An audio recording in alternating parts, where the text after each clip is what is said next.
Hello everyone. So our question is, what is the remainder if 2 raised to power 192 is divided by 6? So ये question UPSC CSAT 2023 का PYQ है. सो ये question remainder theorem पर based है. Question में क्या given है कि 2 रेज टू पावर 192 को अगर 6 से डिवाइड किया जाता है then what will be the remainder. So हमें रिमाइंडर कैलकुलेट करना है.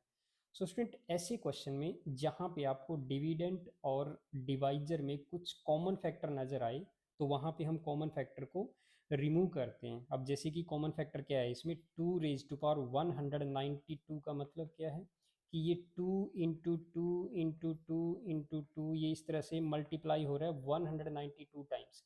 इसी तरह से अगर हम बात करें डिवाइजर की, जैसे कि 6 जो है वो क्या है 2 इंटू थ्री. तो इसमें जो ये 2 है ये कॉमन फैक्टर है जो कि एक दूसरे से कैंसिल आउट हो जाएगा, है ना. तो जैसे कि इस नंबर को हम क्या लिख सकते हैं, 2 रेज टू पावर 192 को लिख सकते हैं 2 into two raise to power 191 divide by 6. तो ये जो 2 है ये इस 6 को 3 पे कैंसिल आउट कर देगा. तो हमने जो 2 एक कॉमन फैक्टर था वो रिमूव किया है. अब ये जो 2 कॉमन फैक्टर है इसको ध्यान में रखना क्योंकि ये बाद में भी काम आएगा. अब जैसे कि ये जो क्वेश्चन है ये किस क्वेश्चन में कन्वर्ट हो गया, अब ये क्वेश्चन इसमें कन्वर्ट हो गया कि 2 raise to power 191 divide by 3, यानी अब हमें 3 से डिवाइड करना है. तो अब हम रिमाइंडर कैलकुलेट करेंगे इसका.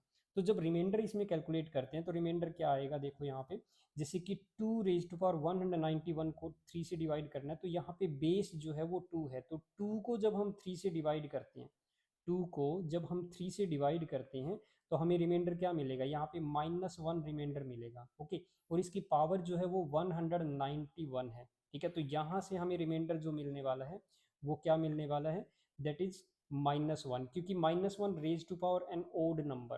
तो ओड नंबर अगर ओड पावर है तो इसका मतलब ये -1 हो जाएगा.